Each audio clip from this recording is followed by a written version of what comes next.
బస్సులు కేవలం మనుషుల్ని, వాళ్ళ లగేజీలనే కాదు, వాళ్ళ ఆశల్ని, కోరికల్ని కూడా మోసుకెళ్తూ ఉంటాయి. ఈ సినిమాకి బేసిక్గా కథ అనుకోలేదు.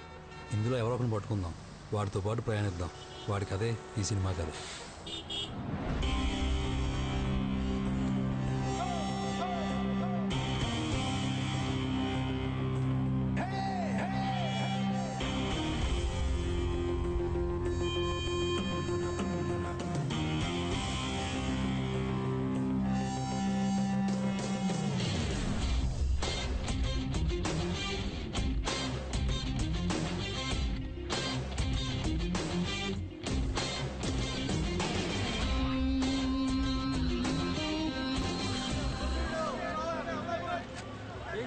చిన్న తెచ్చుకోవాలి. అయ్యో అన్ని ఇస్త్రీ బట్టలండి, కాస్త జాగ్రత్త పెట్టండి. ఇస్త్రీ బట్టలు ఏం చేయమంటావు? ఏం చూసుకునే పని లేదా? సారీ సారీ ఏంటి, గుద్దే సారీ చెప్పేస్తావా? సారీ ఏంటి ఆడడానికి సారీ సారీ అంటావు? సారీ ఏంటి సారీ సారీ సారీ అంట? సారీ కాకపోతే వ్యవహారం 25 years నుంచి హైదరాబాద్ లో ఉంటున్నాం. 30 years నుంచి సంగీతం చేస్తున్నాం ఇక్కడ. ఎవరు తాగొచ్చాడు తప్పేలా పగిలిపోతే దిగాక తెలుస్తుంది. దెబ్బలు ఎవరికి పగిలేది. అసలు మిమ్మల్ని సారీ సారీ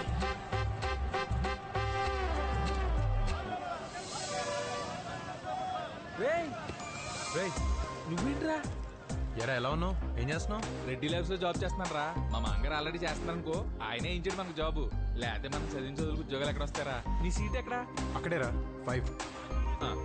సార్ ఏమా మేమిద్దరం చిన్నప్పటి నుంచి బాగా క్లోజ్ ఫ్రెండ్స్ అండి. Very good. మేము కలిసి చాలా రోజులైంది.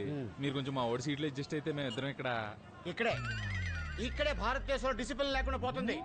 ఆడకు సీట్ ఇచ్చారు కదా, అక్కడికి వెళ్ళి కూర్చోవచ్చు కదా. మీ తొక్క ఫ్రెండ్స్ కోసం లేచి సీట్ మీకు ఇచ్చేయాలి. 25 years నుంచి హైదరాబాద్ లో ఉంటున్నాం. 30 years నుంచి సంగతి చేస్తున్నాం ఇక్కడ. 250 kilometers చంద్రుడిని చూస్తూ ట్రావెల్ చేయాలి. సారీ సారీ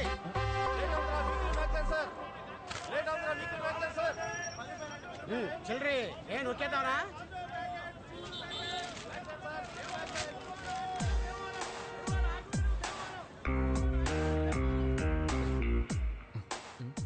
ఈ బస్సులో నేను ఒకటి మర్డర్ చేసి బస్సు ఎక్కాను ఎవరికైనా తెలిసేంట్రా?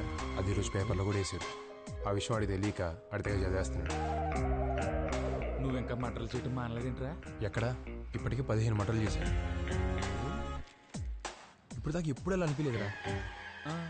ముఖ్యంగా ఈయన్ని చంపేటప్పుడు, అదే ఆ పీక్ కోసేటప్పుడు ఆ రక్తం, ఆ వేడి, బాబోయ్ ఒళ్ళు జలదరించేస్తుంది బాబు. మీ సీట్ నెంబర్ ఎంత? 5. ముందేనండి. అక్కల ఖాళీగా ఉంటే అయితే కదా. మిత్రం కూర్చోండి, ఫ్రెండ్స్ కదా. Good high.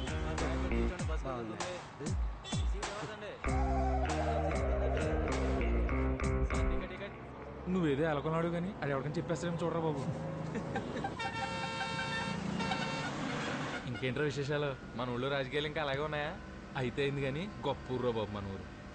అవును, మన కుర్రోళ్ళు లవ్ స్టోరీలు ఎంతవరకు వచ్చినాయిరా? ఇంకేం మారలేదా? అజ్జిగడని చెప్పి మీ బ్యాచ్ లో కూడా ఇలాంటి వాడు ఒకడు ఉండేవాడు. ఆడు ఏం చేస్తున్నాడు రా?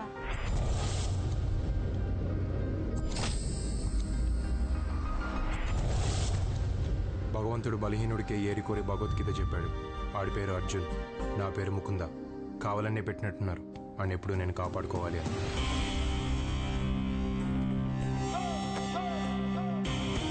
ఒక ఫ్రెండ్ ఇంకో ఫ్రెండ్ని ఎందుకు కాపాడుకోవాలి అంటే అసలే రూరల్ టౌన్ పాలిటిక్స్. దానికి తోడు తెచ్చిపెట్టుకున్న ప్రేమలు, అయోమయాలు. కరెక్ట్గా 2 years అయింది నేను నీకు ప్రపోజ్ చేసి. ఇప్పటికి కూడా ఇంకా కొత్తగానే ఉంది. అర్జున్ కొంచెం మొహమాటం, కొంచెం భయం. ఈలోగా ఎవడైనా చూస్తాడేమో అని గుండె గజగజా కొట్టుకోవడం. అయినా సరే నీకంటే ఎక్కువసేపు చూసి నిన్ను ఇంప్రెస్ చేయాలని ఒక చిన్న ఆశ. ఇంకెంతసేపు చూస్తావు? ఇంకో 20-30 సెకండ్ల కంటే ఎక్కువ చూడలేను. అదేంటది? రాత్రులు జనరల్ గా నల్లవంతం దగ్గర కుర్రాళ్ళందరూ చేరుతూ ఉంటాం కదా, అక్కడ ఒకరితో గొడవైంది. వాళ్ళ బైక్లన్నీ కాళ్ళలో తోసేసాం. ఇప్పుడు దొరికినట్టున్న యాదవులకి వేసుకొచ్చేసారు కొట్టేయడానికి. ఈ రోజు కొట్టేసిన ఏంటంటే అందకుండా పరిగెట్టడం.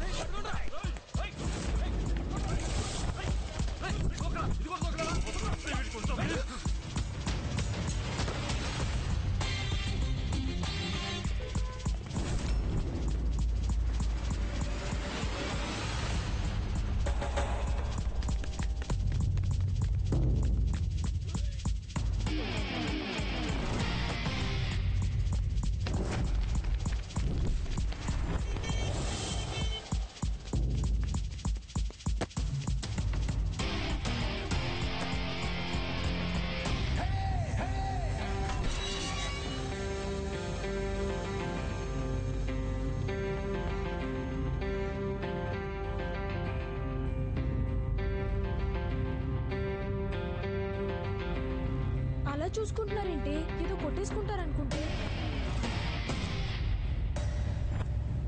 వాడి చూపు అర్థం అవ్వాలంటే వచ్చే జన్మలో వాళ్ళ అమ్మాయిల కింద పుట్టాలి. అప్పుడు అర్థమవుతుంది వాళ్ళకి.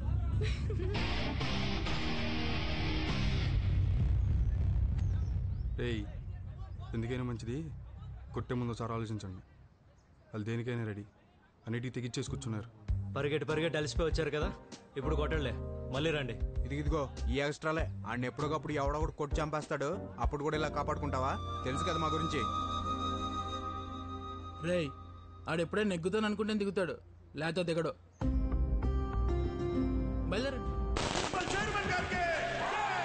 నాలుగోసారి ఉత్తమ మున్సిపాలిటీగా ఎన్నికైన సందర్భంగా రాష్ట్ర ప్రభుత్వంచే ప్రజా సేవకు అవార్డు పొంది ప్రప్రథమంగా ప్రజలకు మధ్యకు ఇచ్చాయిస్తున్న మన మున్సిపల్ చైర్మన్ గారికి స్వాగతం చెబుదాం. అదిగో అదిగో మీ ముందుకు వస్తున్నారు, అభివాదములు చెబుతున్నారు. ఇదిగో చూడండి, వస్తున్నారు మన ముందుకు మన ప్రీతమ నాయకులు. 25 సంవత్సరాలు కంటిన్యూస్ గా ఎలాగయ్యా ఓడిపోకుండా నెగ్గటం? ఇప్పుడు మీరు ఎమ్మెల్యే, ఆయన మున్సిపల్ చైర్మన్. మీకు ఉన్నదా ముందు నుంచోవాలని? మరి ఎక్కడ ఎందుకు నుంచున్నారు? మీ మొహమాటమా ఆయన తెలివితేటలా? ఇప్పుడు కొన్ని ఏరియాల్లో కత్తులు వాడతారు, కొన్ని ఏరియాల్లో తుపాకులు వాడతారు, కొన్ని ఏరియాల్లో బాంబులు వేస్తారు. కానీ అవేవి ఇక్కడ అవసరం అయితే తప్పితే వాడరు. అయితే ఈలోపు మాటలు మాత్రం బాగా చెప్తారు. సగం ఆ మాటలకి రక్తనాళాలు పగిలిపోతాయి. ఎంఆర్ఓని పిలిచావా? ఆడిని తలటంగా చంపేయటం చాలా ఈజీ కదా. చూసావుగా, వాళ్ళ తమ్ముడు కోసి ఆవకాయ పెడితే 6 జాడీలు అవుతాడు.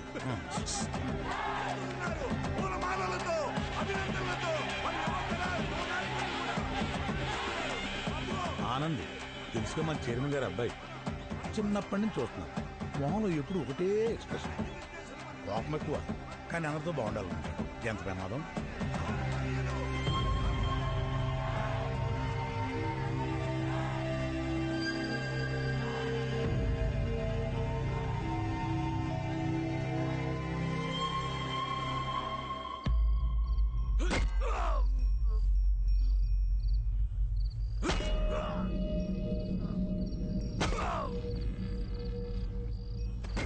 పక్కూరుడే ఆ ఊరు ప్రెసిడెంట్. నేనేం తక్కువ నాకేం తక్కువ అని నలుగురు నేసుకుని తిరుగుతున్నాడు ఈ మధ్యన. ఇప్పుడు కీచమన్నాడు.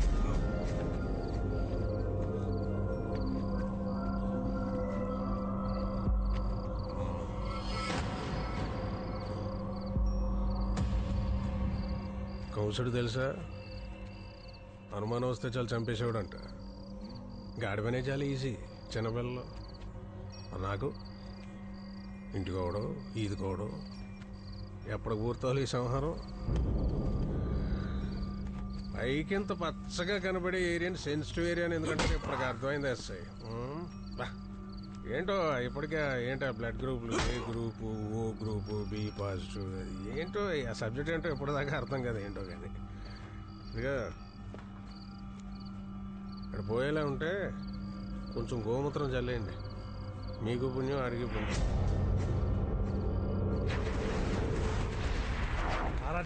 అలా ఎంత పలికింది? కర్నూలు ఉల్లిపాయరేటు తక్కువ లేదు అక్కడ. కుర్రాడంటే ఇలా ఉండాలి. కామ్గా ఎంత పని చేసుకుపోతున్నాడు చూడండి. ఒక మాట ఎక్కువ మాట్లాడు, ఒక మాట తక్కువ మాట్లాడు. ఒక్కొక్కడు ఉంటాడు ఓ మాటలు. ఎందుకు వచ్చిన మాటలో అతనికే తెలీదు. అబ్బే, కుర్రోళ్ళు అందరూ చాలా తేడా అండి. ఈ రోజుల్లో ఎవరిని అడిగినా అందరూ ఇంజనీర్లే. కష్టపడి ఊళ్ళోంచి పని చేయడం తెలు, కానీ నెలకు 30,000 రూపాయలు జీతం కావాలి ఏదో వాళ్ళకి. ఒక్కొక్కరిని ఉల్లిపాయలు బత్తాయి నాకు ఇచ్చినట్టే అప్పుడు వస్తారు దారిలోకి. అందరికీ అన్నీ ఇవ్వడండి భగవంతుడు కూడాను. అన్నీ చూస్తుంటాడు, స్నేహితుడిని మాత్రం ఇస్తాడు. ఇదిగో నాకు ఈయన ఇచ్చినట్టు మా వాడికి వాళ్ళ అబ్బాయిని ఇచ్చాడు. ఈవేళ వాళ్ళ అబ్బాయి ఇక్కడ ఉన్నాడు కాబట్టి ఈయన ఇక్కడ వదిలేశాను. లేకపోతే ఎప్పుడో బెంగళూరు పంపించేసేవాడిని. పంపించండి. 4 మంచి మాటలు చెప్పేవాడు లేడు, వినేవాడు లేడు. ఊరుకోండయ్యా, ఇంత వయసు వచ్చిన తర్వాత మనకే రోజులు ఎట్లా గడిచిపోతుందో తెలియటిల్లా. పొద్దున్న లేవగానే ఆడితో పడితే తిరిగే వయసు వాళ్ళకి ఏం తెలిసి చెప్పండి. ఏదో ఒక రోజు భగవంతుడు వాళ్ళకి మంచి ఆలోచన వచ్చేది చేస్తాడు. అప్పుడు వాళ్ళు వచ్చి మనకు చెప్తారు, పోన్లేరా బాబు జాగ్రత్తగా ఉండండి మనం అంటాం. అంతకంటే మనం చేసేది ఏమైనా ఉందా?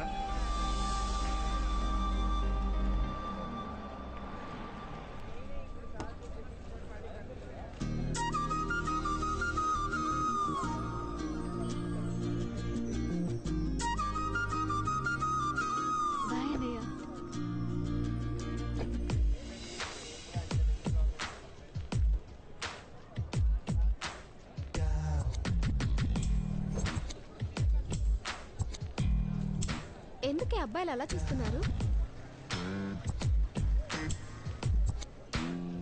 ఏంటో చూస్తా. ధైర్యం లేక ఓ 10 సార్లు చూస్తే భయం పోతుందని పదే చూస్తుంటారు. అసలు చూడకుండా ఎవడూ ఉండడేమో.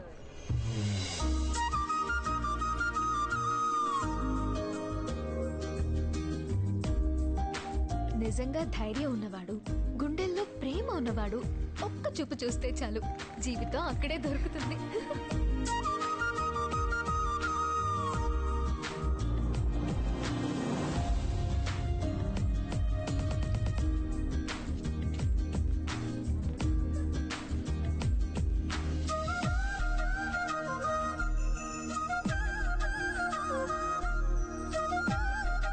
ఒక్క నిమిషం.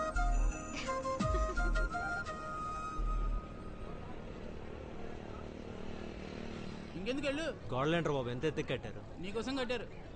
ఈరోజు కొటేషన్ ఏంటంటే అదిగా టైంతో అవ్వకూడదు. పరిగెట్టకలేదు రోయ్, నీకోసం ఆగింది. ఇంకెవరు దొరకలేదు వీడికి. పోయి మున్సిపల్ చైర్మన్ తమ్ముడు కూతురు తప్ప చూడేలా మెలికి తిరిగిపోతాడు. ఒక అమ్మాయి మన అంక చూస్తే చాలు ఎంతకెంత తగ్గించేస్తాడు ప్రతి ఒడును. ఎవరైనా ఒక అమ్మాయిని చూసినప్పుడు అమ్మాయినే కాదు, అమ్మాయి జీవితంలోకి వచ్చి అబ్బాయిని కూడా చూడడం నేర్చుకోవాలి. చూసిన ప్రతి అమ్మాయి పక్కన మనమే ఉండాలనుకుంటే అంతకంటే దరిద్రం లేదు. ఒకవేళ ఉండాలనుకుంటే మనకు చాలా ఉండాలి. ఇది సరిపోద్దా?